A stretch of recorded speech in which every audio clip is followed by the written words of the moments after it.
you can just imagine someone with 100% creativity and 0% productivity. They might have the most brilliant imagination and ideas, and no one would ever know, and it won't ever matter because not one piece of work will be finished. And then you have someone full productivity, no creativity. They're basically a machine just churning out identical widgets. Productivity is about getting it done. Creativity is about getting it right. Tiago Forte, welcome to the show. It's great to be here, Chris. It's been a while. 3.5 years it's been. A very long while. Yeah, I'm excited to. I don't. In fact, I very rarely do follow-up episodes, so I'm glad we can have a part 2. Me too. Would you consider yourself the new David Allen now of 2022? So other people have said that. I try to be modest, but I mean that's my aspiration, to be honest. If I can make even half the impact he made on the world, I'd go to my grave happy. Why? Why is he a hero? I think just the way he did it. There's a lot of thought leaders, a lot of productivity authors, a lot of people who have created methodologies, but I think the fact that he took it to its full potential, I think is the main thing. It would be so easy to just write one book after another, sort of roam around to different subjects, make a name for yourself, but he just spent decade upon decade really just translating his principles into every format, every medium, every channel to really make sure it reached, the ends of the earth.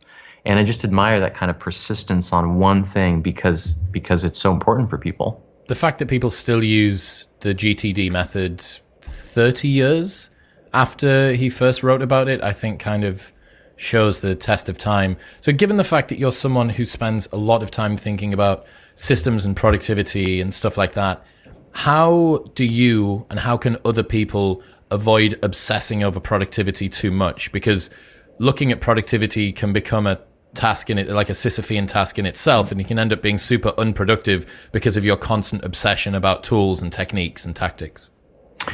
Yeah, it's a great question. It can easily become a hobby. It can become a lifestyle, right? So the way I think of this is productivity is a phase. There's a phase in your career, in your job, in your business, where you should obsess about productivity. You should just make it as efficient as possible.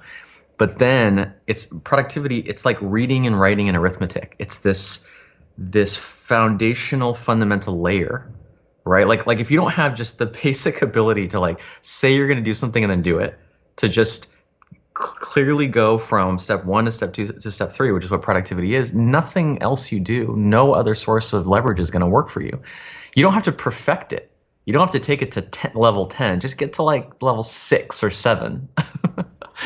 And then you move on to essentially higher sources of leverage, which are creativity, which are management, leadership, creating content, leveraging systems. Like there's all these things that are much higher order, but that you need that basic personal productivity to take advantage of. Yeah, I like that. I think a lot of the time when we're thinking about the stuff that we do in life and the tasks that we have in front of us and the personal development that we're doing, we look at what we're working on now and forget that we're going to complete that at some point. Or at least I do. My time discounting basically doesn't exist. And I just see an endless, let's say that I'm working on my overhead position in the gym, or I'm learning the Pomodoro technique or something. That's it. That's me for the rest of time. But it's not. It's not. You're right. The analogy is precisely correct between arithmetic or learning maths or learning something in school, right? You don't go back and learn what 2 plus 2 equals now. No. It's there. You now are able to build off the back of that knowledge. So if you were to say, if you were to create a high level syllabus, or if you were to just pick the main things that people need to know, what would your productivity driver's license, what would it consist of? Yeah, it's great. I really like thinking about this because people always want to know the maximalist, most sophisticated, powerful, advanced version. No, minimum viable productivity system. All the way. I mean, in school, a C, 70% is passing. Just try to pass. I would really point people to code, the methodology, which is the heart of my book and everything I teach. And the important thing is to realize it's not a tool; it's an activity. So you need some way that the 4 letters of code: capture, organize, distill, express. You need some way of capturing, Doesn't have to look any particular way. It could be writing on your arm. It could be capturing voice memos. It could be bookmarking websites. There's just so many ways. Just have just one reliable way to capture content. You're great, right? Organize, which I would just say is some way of organizing that content. Doesn't have to be my para approach. Doesn't have to be by category. Definitely shouldn't be very meticulous, but some way of adding structure to your notes. And then the same for distill, some way of distilling, some way of expressing. It's almost like there's an analogy here to personal finance. In personal finance, you need to earn, you need to spend, you need to save, and you need to invest, right? Everyone, for the most part, who is beyond the most basic needs is doing those four things. But I don't think most people would say, oh, I have a personal financial system. This is my personal financial workflow. No, they just kind of generally know that those four things are happening somewhere in their lives. And that's enough to live a financially successful life. Same goes for knowledge. Why does anyone need a second brain? Yeah, it's funny. I often tell people you don't. And this is actually a good little accountability, is whatever you're trying to do, like writing or podcasting or building a business, there is someone out there, many people, who are doing that without a second brain. Like, obviously, right? There are people writing books with no particular note-taking system, people building incredible businesses, having the relationships they want to have, reaching their goals. So it's not so much like a lot of self-improvement authors or people with a system will say, no, all of your success, your entire future rests on this thing. And I have to just be honest and say, like, a second brain is kind of optional. But what I would say is for certain people in certain situations who are people who have to deal with a lot of information, who have to make sense of that information and make decisions on it, who have to create things, whether content or events or proposals or slides, if there's some kind of creative output, you will save unimaginable amounts of time, energy, headache, stress, and have just much greater peace of mind. A second brain is really just a more rigorous approach to doing those things that you're already doing. Is there a danger when you start to do the second brain thing, which I've been familiar with for 3 or 4 years, I think, since I first read your blog post on it? One of the guys I'm very good friends with, Youssef, basically became addicted to indexing information. He saw any potentially entertaining or useful thing that he ever consumed or heard on the radio or whatever as fodder to be put into his personal knowledge management system. So given that the sort of people that are going to be attracted to building a second brain are probably the kind of people that already have a predisposition to like indexing information and not forgetting cool stuff that they've learned or may want to use in future, what is a good way for someone to temper that propensity? Yeah, I feel like those people is me. You are these people. Yeah, I mean that's my whole audience. That's my target market. I mean, if there was someone out there, and there are many people who have no interest, propensity, or desire to do this, I'm not gonna, imagine me working with like an elite athlete or artist or musician, being like, okay, you need to set aside, your craft, and you really need to sit here at your computer and just like take notes on things. I'm basically talking to people who can't help but take notes, can't help, the organization of their digital life is actually the roadblock from a psychological point of view. They can't move forward because of the clutter and the disorder.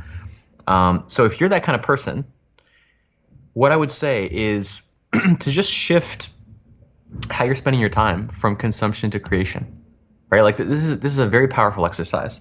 Just look at the time that you spend. This can be very ballpark. What percentage of, say, your time, how many minutes a day or hours per week are dedicated to consuming information, right? It's probably 100% or close to 100%. What would it look like? Just imagine the possibility that you could shift 10% of that over here to the other column, which is creating things out of the information you consume. Just try it. I don't know. Maybe you won't like it. Maybe you'll decide, you know what, Tiago, I'm fine just, consuming this stuff. But if you find that you start to have benefits, You like all sorts of things I'm willing to bet are going to happen. You will feel more confident in what you consume and what you know. You'll start to make connections with people as you share these things you're creating. You will develop your own ideas and your own ways of thinking about this content. All these things will start to arise. And if that happens, just keep shifting hours from the first column to the second column. I feel like at this point, I spend probably 70 or 80% of my time creating things. It's like I already know enough. I've read a lot of books. I only need to consume a little bit just to keep my ideas circulating. And mostly I just want to produce things that are going to benefit others.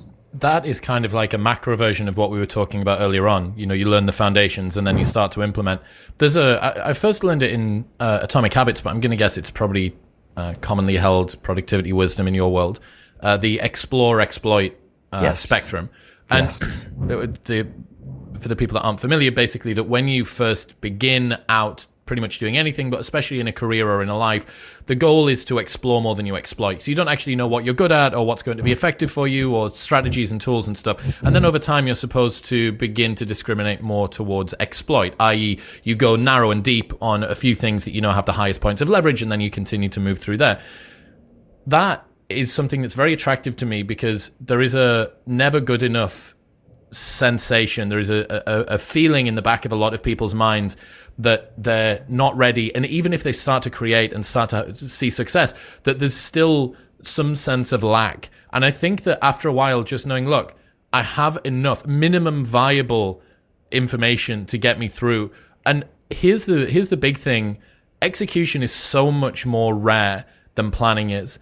The vast majority of people on the internet are people that plan and pontificate and talk and make ideas, but don't actually end up executing. There's this interesting statistic around the fact that planning is among the top 10 words across all of LinkedIn bios, and execution doesn't even make the top 100.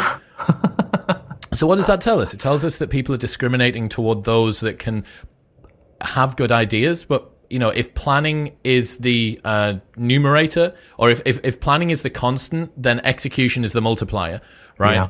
And you had this great tweet a while ago, man, and I must have quoted it so many times. A paradoxical thing about people who consistently choose the most high leverage activity is their efforts have a rough-edged, half-assed quality because polishing things to perfection is a low leverage activity. And someone replied, some guy out of nowhere that said, perfectionism is a nice way to hide from shipping at a pace necessary to find what works.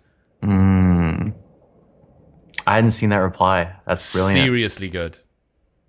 Yeah, it's really true. Wow. Yeah, you touched on a few really profound things. Explore and exploit. My version of that, that word exploit is not very politically correct these days. So I prefer divergence and convergence, which is the same thing. It's just you need to be exposed to all the options, and then you need to choose one and give everything, go into that option. This is a deep concept. You see failures on both sides, people not exploring enough or not exploiting enough, or cycling back and forth between those too often, or not realizing when it's time to transition from one to the next, right? And I think the crazy thing is, like, in the past, only like CEOs of like big corporations needed to think about this, right? Or like generals, right? Like army people. Now, each one of us is faced with such a vast array of opportunities. We have the agency and the necessity to choose among them. So it's like we now have to think at this extremely high-level strategic, level in a way that just wasn't, our parents just didn't have to do. Yeah, man. And I think as well that what that leads people to do is to continue to explore, right? It drills them into a constant scouting mentality.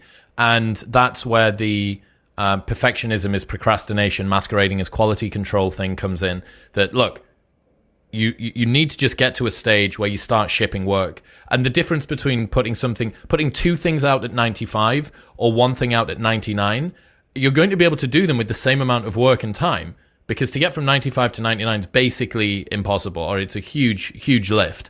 But Yeah. you're going to learn so much more. And I'm sure that you're familiar with that study that a university professor did where he got students, it was a photography class, and he got students to take a ton of photos. And one set of students worked for the entire semester on a single photo, and the rest of them were just told to take as many photos as possible and then submit one at the end.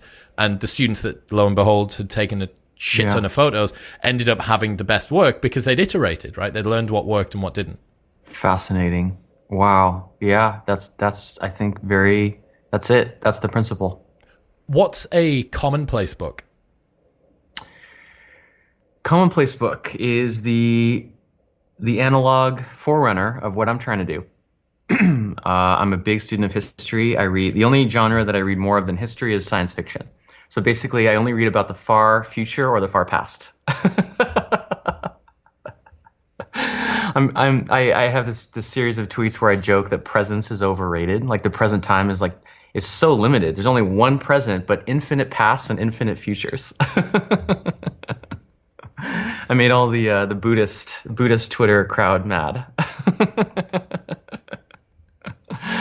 But yeah, when I can find a parallel in history for anything, I'm just 10 times more confident in it. I don't think there's anything new under the sun, really. It's just repeated. Where did you first hear about a commonplace book? Yeah, I think I first heard I don't remember exactly. It's been out, there's been mention of it, on the internet for some time. But really going back to the source and studying it reoccurs throughout history, especially during times of unusual change and uncertainty, and times where things are where there's sort of like some revolution, right? Like the Enlightenment, the Renaissance, antiquity, ancient Greek times. It's like when there was basically too much information overload. At various points throughout history, someone or some people said, hey, let's just get the parts that matter, put them in one, usually book, and then this will be our guide and our reference and our roadmap for what to do next. Any famous people from history that you found that had commonplace books? I mean, so many. It's almost like who didn't? I mean, John Locke is a famous one. John Milton, the English writer. A lot of English people, a lot of French. I think mostly we know about the European examples the most. But I also found examples across different cultures. In China, they had something similar. In Japan, in Poland, in a few other places.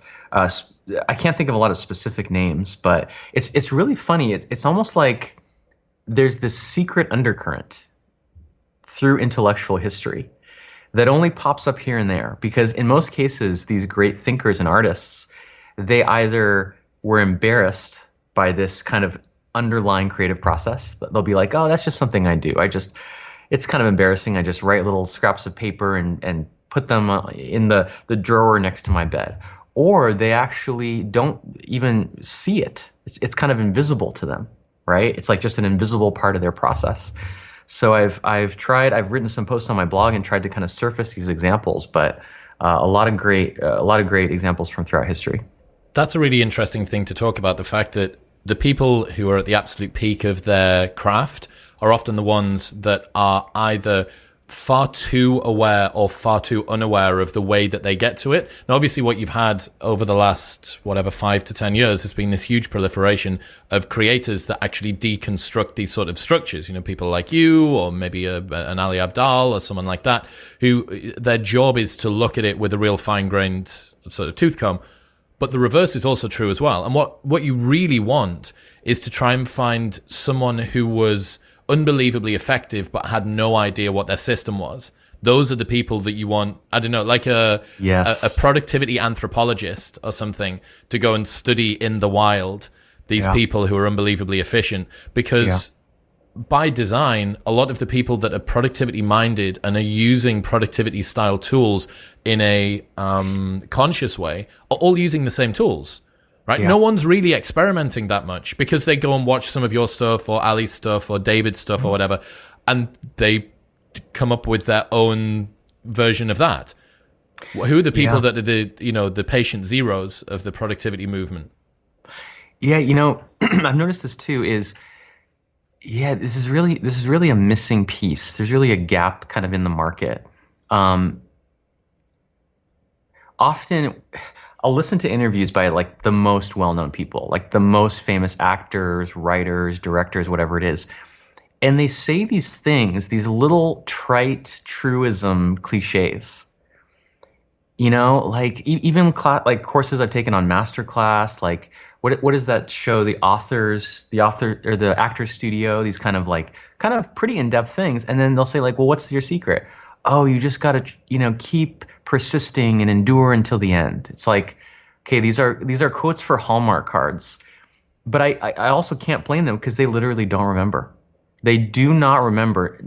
Not only are they not aware of what they do now because it becomes completely unconscious, but do you remember what your creative process was like or any detail of it from 10 years ago? Not like, even slightly, no. It's impossible. And so they want to give something to the audience and they want to provide something, but they're basically just tossing off something from the top of their head that they know is going to get from the audience. And I'm just like, this has to change. We need, like you said, to become anthropologists. Look at people who are maybe just beginning now, by the way. They might not be those super impressive celebrities. Like people maybe just ahead of you, just a couple steps down the path. Deconstruct what they do. We just last week published a YouTube video on our channel deconstructing Ali Abdaal's process. It's funny that you mention him. It's our most popular YouTube video ever.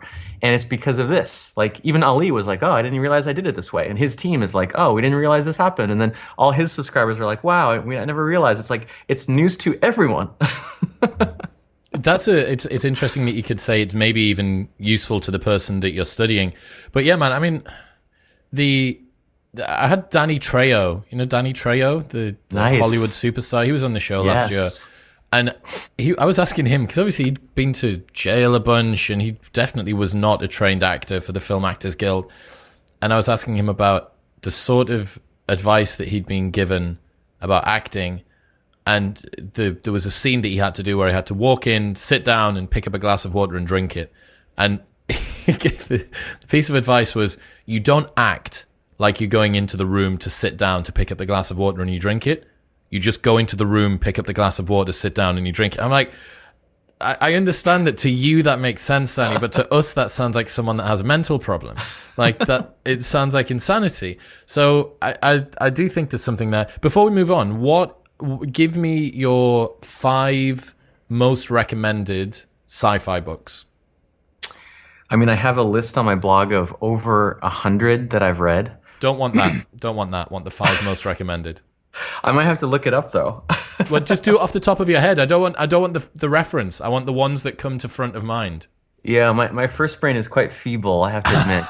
That's hilarious that your first brain's atrophied because it's so fucking externalized. It's so atrophied, man. I'm telling you. My wife is often like, Tiago, you can't do without a second brain anymore. Okay, it is the buttress that holds you up now. It is. So some of the ones that come to mind, I think my favorite of all time is Hyperion. Who's Hyperion? I think it's Dan Simmons. It's being made into a TV show right now. Let's see.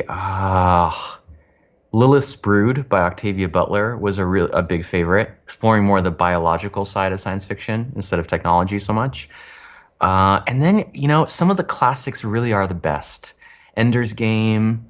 Ready Player One is a newer one. Obviously Dune, obviously the Asimov series. Like I didn't want to believe that the best ones were the mainstream ones. They're the most cited ones, but science fiction, yeah, you kind of need to read the classics. They really are kind of the best ones. Give me your understanding of the relationship between productivity and creativity. Because I had Chris Bailey that wrote Hyperfocus on the show.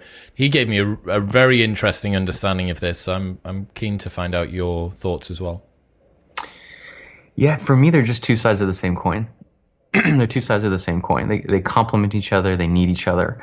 You can just imagine someone with 100% creativity and no productivity, 0% productivity. They might have the most brilliant imagination and ideas, and no one would ever know, and it won't ever matter because not one piece of work will be finished. And then you have someone, say, full productivity, no creativity. They're basically a machine just churning out identical widgets. So I think, productivity is about getting it done. Creativity is about getting it right. And you have to sort of oscillate and cycle between those. Or, for like we were saying with explore and exploit, in a given situation or at a given moment, which one is this a situation for productivity or is it a situation for creativity? I love that. I really love the idea of moving between the two. And this is something that Chris taught me as well when he came on the show, about how if you look at an artist's workroom, it's very messy. There's cigarette ends and paint and open cans of stuff all over what is that doing? It's engendering an atmosphere of creativity. Now, if that was the environment in which that person tried to submit their tax returns, it's probably going to be suboptimal. They want to go somewhere which really sort of infuses them with, okay, this is kind of structured and clean and rigid. And there was almost never a point where I'd presumed that I would actually want less focus and less productivity. I always presumed that just pressing harder on the pedal of productivity was the solution to pretty much everything. Mm-hmm. But it's not. And I think that Alex Hormozy has this great little aphorism where he says, beginners overvalue thinking and undervalue doing. Advanced people do the opposite. Mm. And that, again, what we're talking about is getting from the tools that get you from 0 to 50 are not the same ones that are going to get you from 50 to 100. The explore and exploit paradigm is part of this. The productivity and creativity is part of this. The thinking and doing is part of this. And this is something else maybe that we're seeing in the productivity space is everybody grows up and you get kids and you know, like Ali starts a business and David gets a girlfriend and stuff. Like, we're starting to see, as people grow up, their requirements in life and the insights that they get from their productivity tools change as well. Oh yeah, that's been fascinating for me to see. It's like, just like you were saying, my cohort, the people that I'm, you know, learning and growing with, going through these life stages.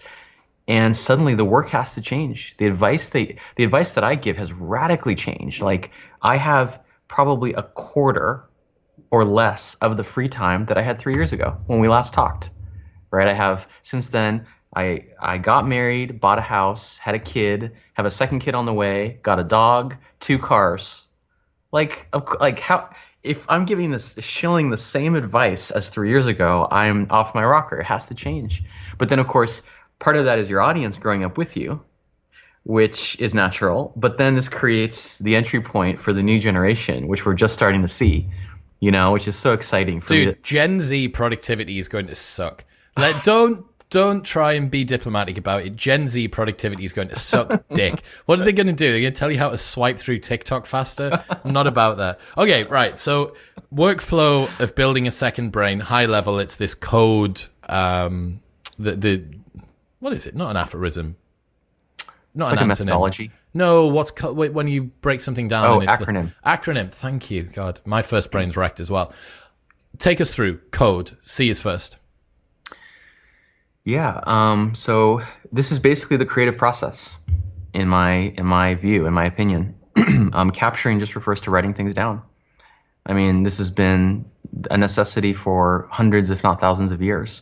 There's a mountain of evidence that once you externalize, you have a thought, an idea, a theory, a prediction, you write it down. All these things happen. You gain objectivity. You gain distance. You can start to work with it. You can start to improve it. You can start to share it with others and get their feedback. Externalizing your ideas is fundamental.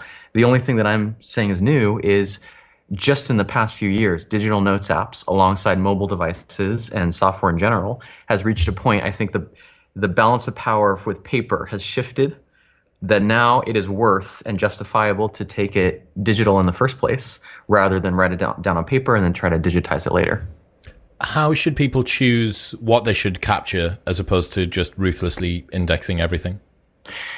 Yes, this is one of those things. I think people might just need to go through a phase of hoarding because nothing that I can say seems to sink in until they have over-collected way too much crap, you know, and are doing the digital equivalent of like standing in their living room with like so many mountain piles of things and stuff that they can't even walk through their house.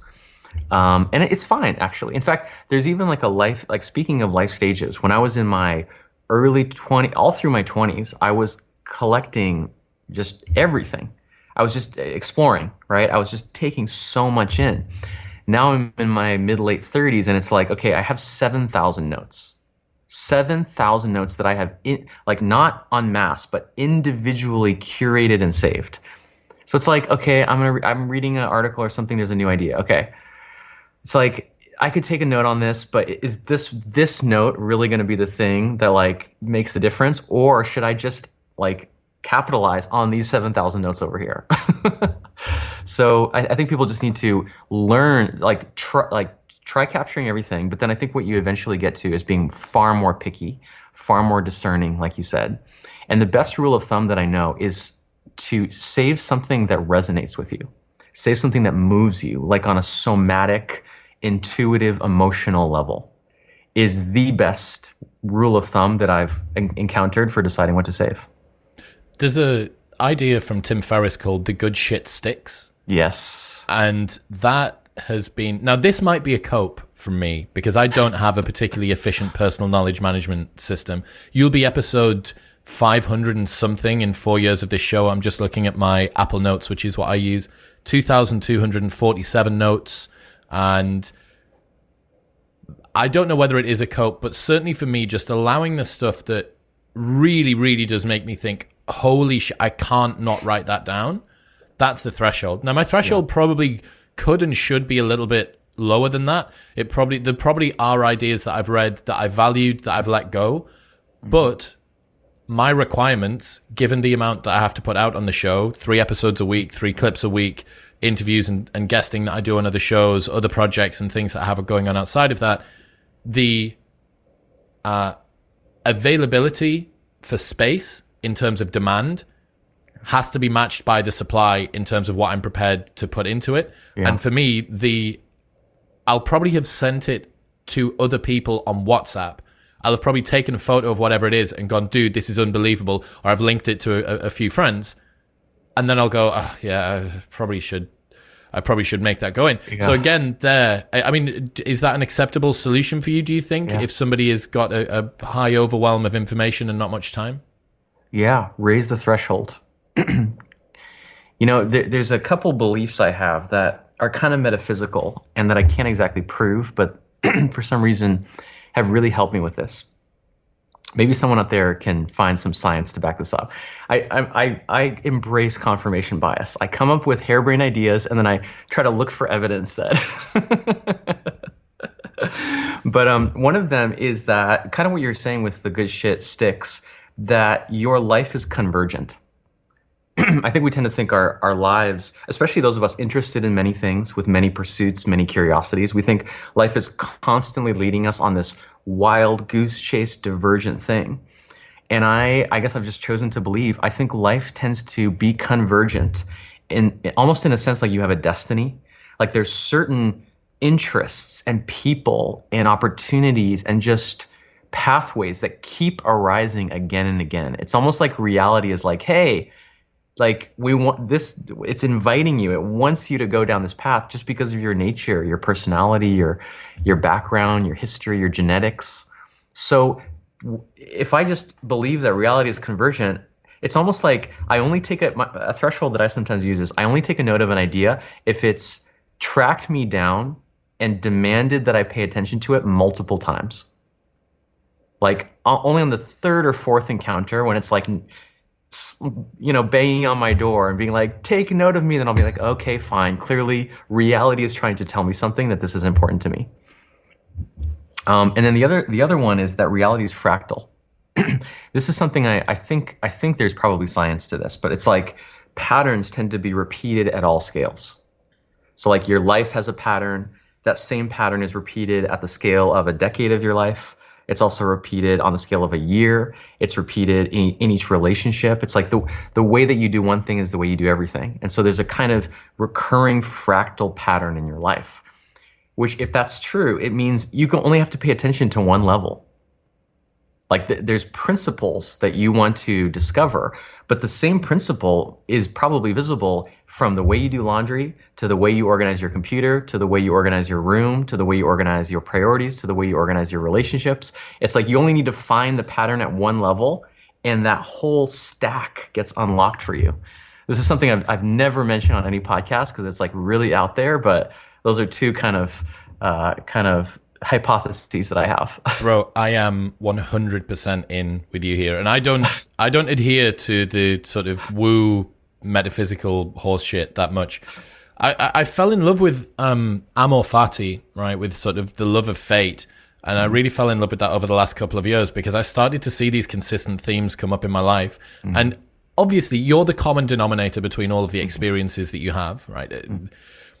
All of my exes are bitter, resentful arseholes. It's like, what, all of them? All of them? Well, what do they have in common?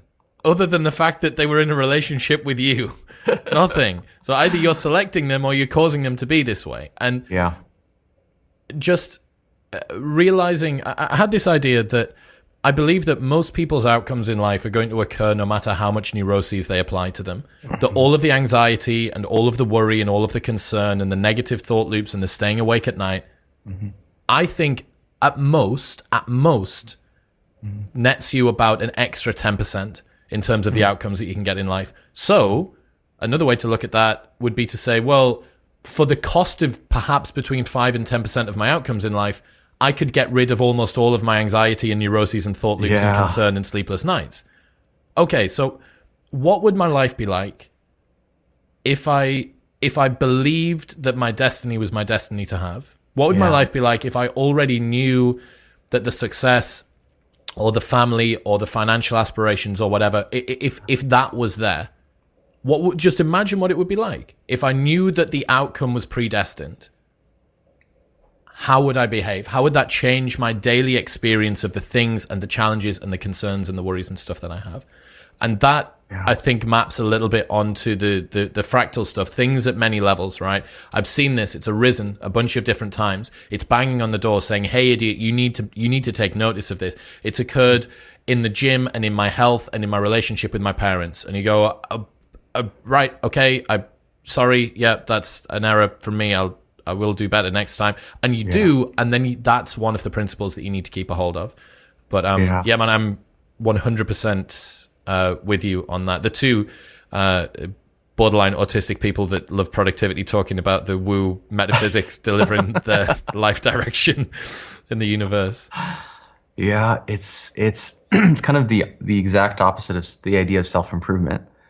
But I think the opposite of every great truth is also true. So like, you can transform your life for sure. You can change anything.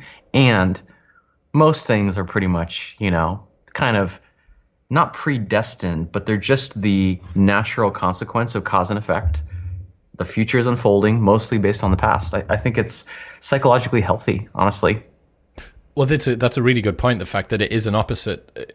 What does it mean that I believe so much in personal sovereignty and agency and living your life by design, not by default? And yet, at the same time, I'm saying that most of the outcomes that you get in life are probably going to occur no matter what you do. I'm not really too sure how I square that circle, and yet I believe that both of those things are true at the same time. Maybe that's cognitive dissonance, I'm not too sure. Or maybe it's a cope, but it genuinely seems to be true. It seems to be true to me that the people that are good end up getting good results. I mean, Charlie Munger's got that... it's Naval that says you don't need spiritual energy to deliver karma to you. Karma is just you repeating your habits and patterns over and over until the world gives you what you deserve. Whoa. There it is, that is what it is. Are you the sort of person that continues to work hard? Okay, could you be working a bit more harder and a bit more efficient and a bit more productive or whatever?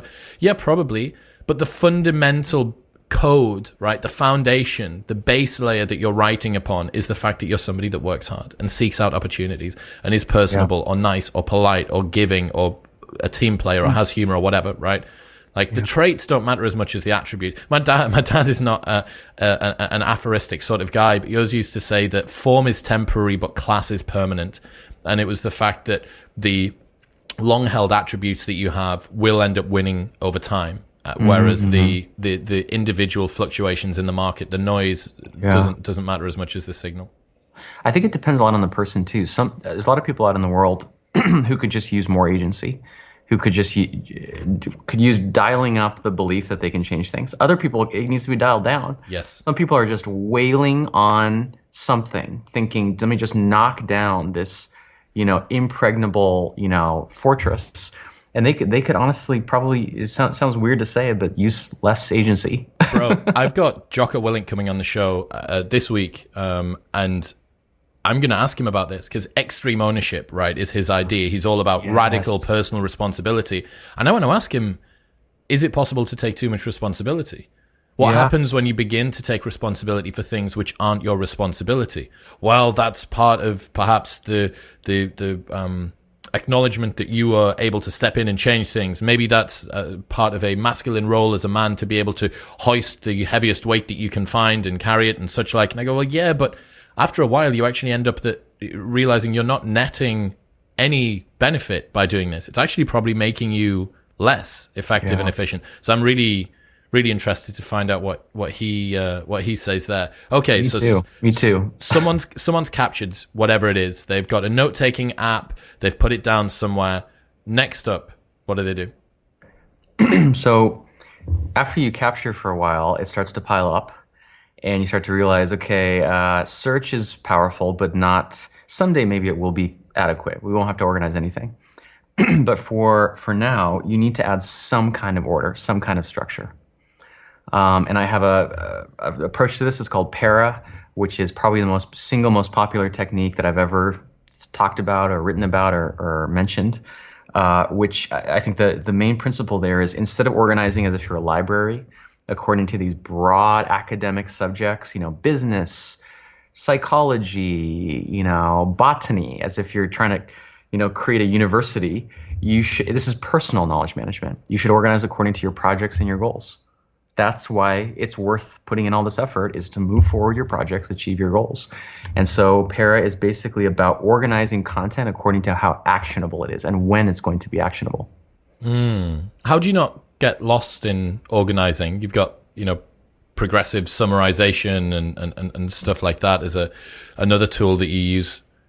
How do people, if they haven't got caught up over-indexing everything, how do they not get caught up over-organizing everything? Yeah, it's like each step of code has its own benefits and its own pitfalls, right? You can definitely, there's traps all along the way. I think for me, it's the fact that there's only 4 categories. That's it. These are big buckets, right? It's like, for a physical analogy, it's less like a filing cabinet where it's like, okay, where's the exact right little place for this to go? It's more like, imagine you're decluttering your garage. You just have 4 giant buckets. And it's just like, this is important now. This will be important later. This might be important at some time, and this is not important. It's like these very clear-cut, kind of simple decisions that you only have to make one decision. Unlike tagging, by the way. Tagging, you have to tag all the things that could be related to, all the things that connect. It's one decision. You make it one time. You take one action related to that decision, and you're done. When it comes to distilling, just mentioned there about progressive summarization, what do you think most people get wrong when it comes to distilling and progressive summarization as well? Yeah, so this is the third letter, the D, for distill. I think the main thing, and I talk about this in the book, we seriously underestimate how sensitive we are to the way that information is presented. The way, the format, the visual look. If you're familiar, anyone who's familiar with web design gets exposure to this. You change one little headline, the color of a button, the spacing, the shade, these minute differences can easily produce double-digit, changes in how many people click, how many people stay on the page, how many people take action. So it's like we've realized this in the public sphere, but then in the private sphere, it's just looks awful. Like any note-taking you see, except like Notion is the big exception, is just so badly designed. It's like this ugly text that is all bunched up together. Everything looks like it was designed by engineers, because it was. And so progressive summarization is really just one way of paying attention to the visual interaction. Can you look and see just the title of a note and instantly grasp at least what it's about approximately? If you decide it's relevant to you, can you scroll down and see 1 or 2 or 3 highlighted passages that tell you in a glance, what is the main takeaway? What is the main point? What is this trying to say? And if you decide it's still relevant, you have all the other details right there in the surrounding note. That's what it is. It's the ability to perceive something quickly with little energy and then immediately be able to take action on it. So is that your job now, to give your future self a gift of a well-distilled, progressively summarized document that reduces everything down to their most component parts? That's right. That's right. There was this, you mentioned there about the changes that you can do in UX and web design. I got this statistic from Seth Stevens-Davidowitz's new book. A designer famously quit Google because it frequently ignored the intuition of trained designers in favor of data. The final straw for the designer was an experiment that tested 41 shades of blue on an ad link on Gmail to collect data on which one would lead to the most clicks. The designer may have been frustrated, but the data experiment netted Google an estimated $200 million per year in additional revenue. That is, I think I've heard of this. That is an insane story. I love that stuff, man. Okay, so we've distilled stuff down. We've progressively summarized. The final step, E. Yeah, so this is it's the finale. It's the last one, I think the most important one. Like, the question always in the back of people's minds, especially as they get into the weeds of this, is like, why? Why am I doing all this? For what? For what purpose? And I think it ultimately comes down to self-expression. We're all, as knowledge workers today, professional communicators. Like, isn't that what we're doing all day? We're communicating through all these different means and channels with various people.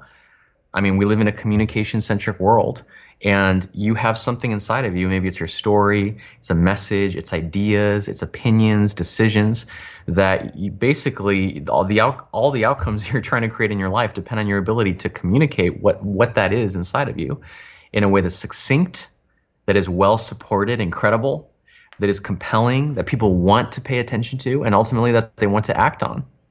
That's self-expression is the purpose to create a second brain. What if people say, well, I don't have a blog or a podcast or a Substack. Where can I express my ideas? I'm just a curious person. Yeah, this is a common thing people say. I think probably because they see me as an online content creator, and many of my examples and kind of anecdotes are based on that. But I would just push back on the idea that anyone is not a creator. I have this definition of being a creator that I love, which is to bring something true, good, or beautiful into the world. To bring something that is true, factual, scientific, effective, that is good, a story, a truth, some meaning, a relationship, or beautiful, right? Like inspiring, aesthetically pleasing, all that stuff. By that standard, I mean, when you host a dinner party, you're being a creator. When you make a schedule for your kids' summer, you're being a creator. When you lobby your local city council for funding for the local park, you're being a creator. It's funny, I have a lot of these like suburban examples of like being a suburban dad, because that's how I'm creating a lot these days. But even those kind of mundane everyday things are very informationally intensive. I mean, to vote in your local elections, the amount of information that I had to make sense of to just even understand who the candidates were. I mean, to plan a vacation is practically a part-time job in some cases. I mean, even to get together with my friends, to get together with your friends in your 30s is like a serious project. I suppose as well, one thing that almost the vast majority of people are going to have is maybe raising a kid. So yes. You find out that you and your partner are pregnant and that you've got 8 months. Okay. I don't know how babies work. How do they work, and what do we need for the room, and should we go for a wireless or a wired-in detector for the CCTV, and all of those things. That is the most normal solution, or the most normal requirement, that I could think of for someone needing to express on the other side. You're going to go through all of these different review sites and YouTubes giving you the different details about, is it a pull-out cot from the side of the bed, or is it a fixed cot that goes on the edge of the bed? Is it whatever? This is not from personal experience. This is my business partner, me vicariously living the pain of his 3 kids through him. Going back to one thing that I can see as a potential stumbling block for people when they start to index this information, discoverability. For me to find the study from Seth Stevens-Davidowitz, I had to search Google. Now I just put Google in, and thankfully I knew it was about Google, and it came up. But that's probably not the most. Oh, I mean, is that sophisticated? I don't know. You tell me. Yeah, I think this is a great filter. Is if there's anything that Google can find fast, reliably, just depend on Google for it. Right? Like, these sort of factual questions and answers. What is the population of France? What year did this book come out? When was this historical figure born? These kind of things that you will instantly, with one search, top result, find the answer. Don't use your precious human, manual time and attention to save those in your second brain. What's the point? Yeah, I do like that. What can Google not find is, first of all, feelings. You can Google the answer to a question, but you can't Google a feeling, right? This comes back to why you should capture things that move you. Images, stories, metaphors, songs, music, paintings, things that you can't just do you can't do a Google search. Oh, an image that's going to inspire me in exactly this way.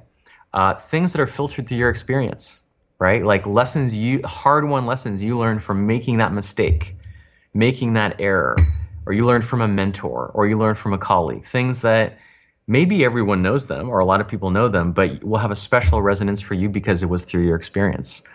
I think you should not try to compete with Google. They're going to win those use cases, but fill in the gaps basically with your second brain. What tools do people need, or what tools do you use to get this moving? The central one is a digital notes app. Digital notes apps are the best, by far the best. You can actually implement the second brain in all sorts of different systems. But I think what's important about digital notes apps is they're ubiquitous. You can have them on your computer, on your tablet, on your smartphone, on your watch, and soon on your glasses. They're just everywhere.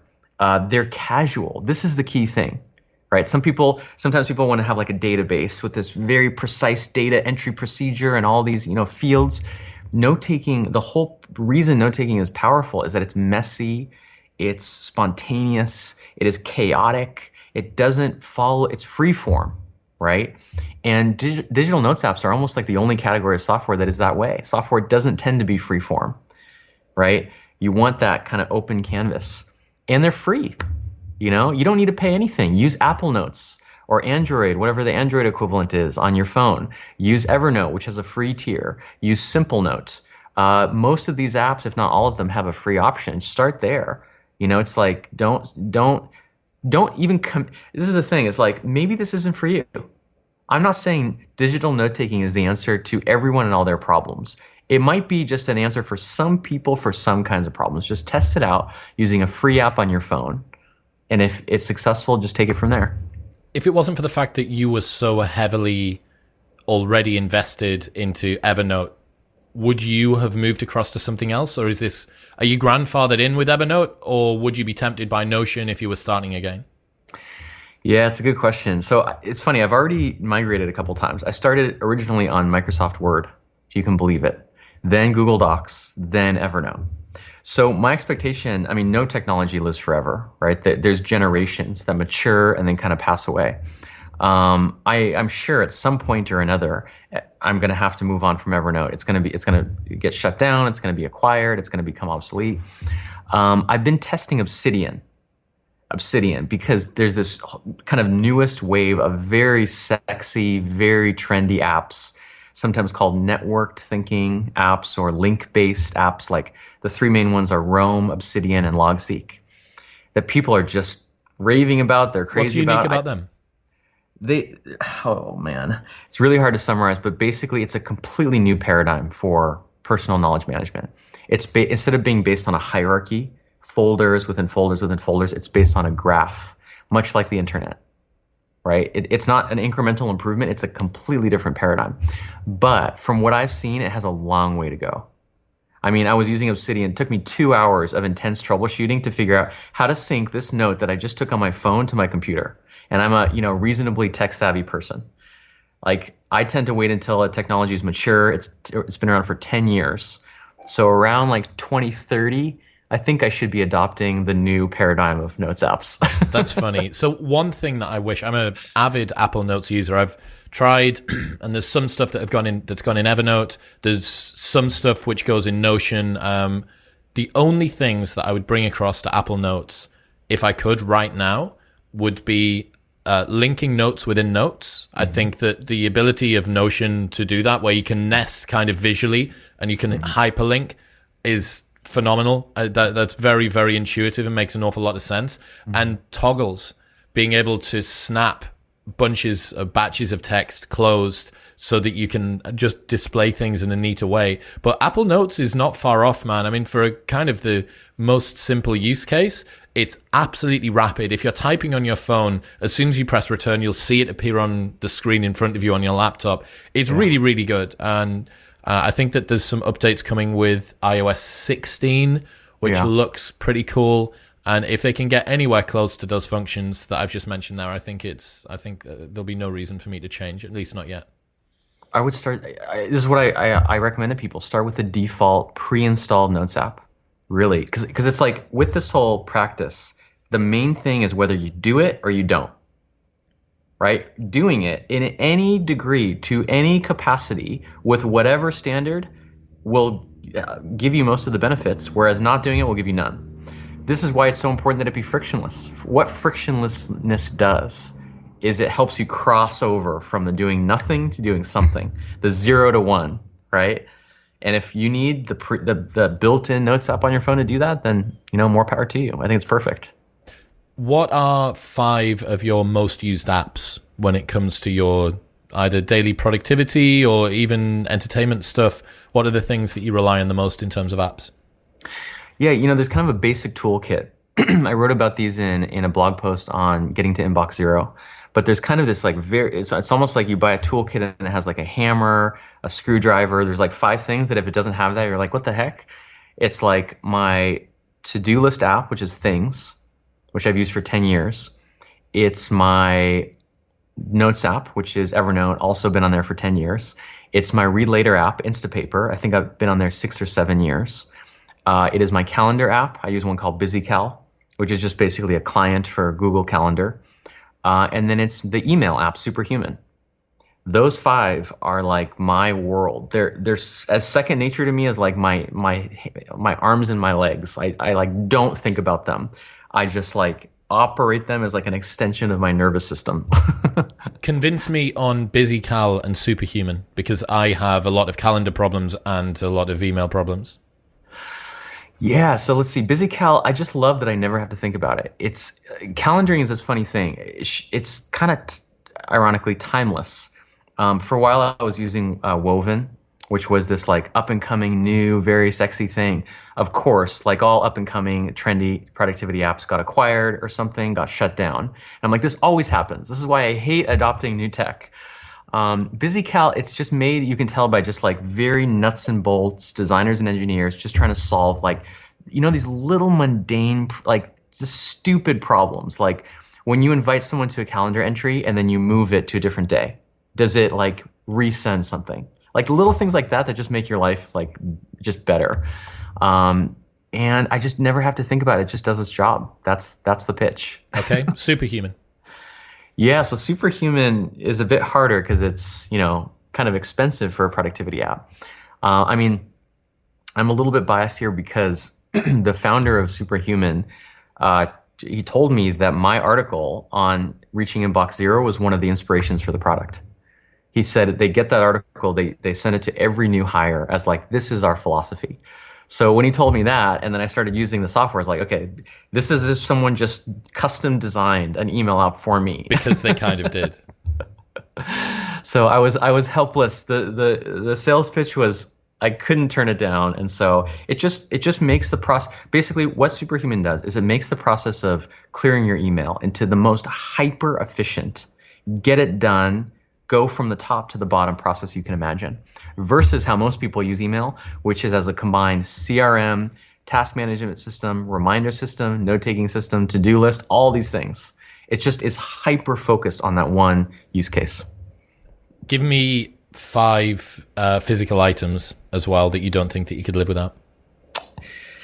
Ooh, 5 physical items. A paper notebook. People are surprised to hear this, but there's certain situations, such as conversations. When I'm meeting with someone in person, I tend to take physical notes because I've just found having a device is distracting. Let's see, what else? My trusty Hydro Flask water bottle, essential, wide mouth so that I can get ice in there. This 2 or 3x's my water consumption each day. Let's see, what else? What about the chair? What chair have you decided on at the moment? I'm currently in the market for a new office chair, and I sent Ali a text the other day asking him whether he was still with Harman Kardon, and he was like, yeah, I am, but I've changed from this thing to this thing. What are you sat on? You know what's really funny, Chris? When it comes to physical things, I am the furthest thing from an optimizer. I don't get into it. I don't have a preferred chair or pen or monitor or keyboard. Ali gets into this stuff, right? Yeah.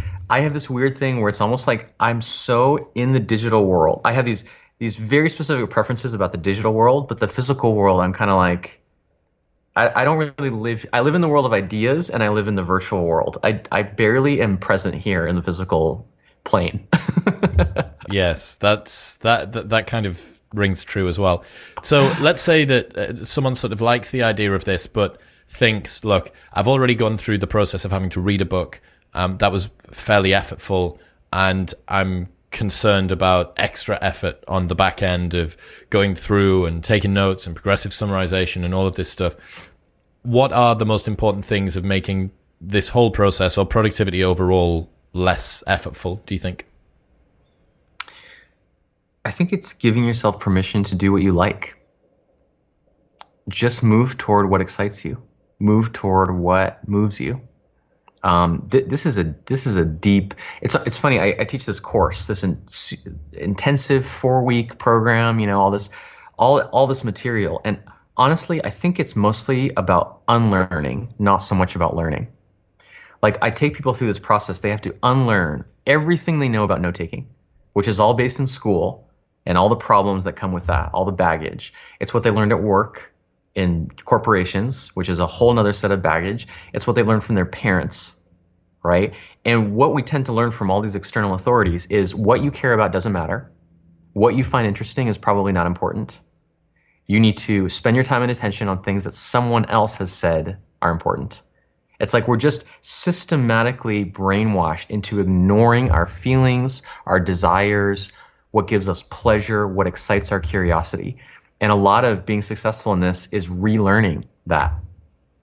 You know that you do sound like Miyamoto Musashi or something at the moment. You're like this sort of old Zen master that's been away in a cave on the top of... But I genuinely do agree, and there's elements, especially talking about the repeating themes that you see that kind of spiral up and spiral down your life at different gradients, and I definitely see this starting to come through for me as well. So I often wonder how many of the insights that we get around productivity or personal development or self-growth, how many of them are born of the efforts that we've gone through, and how many of them just come along for the ride as a byproduct of getting older.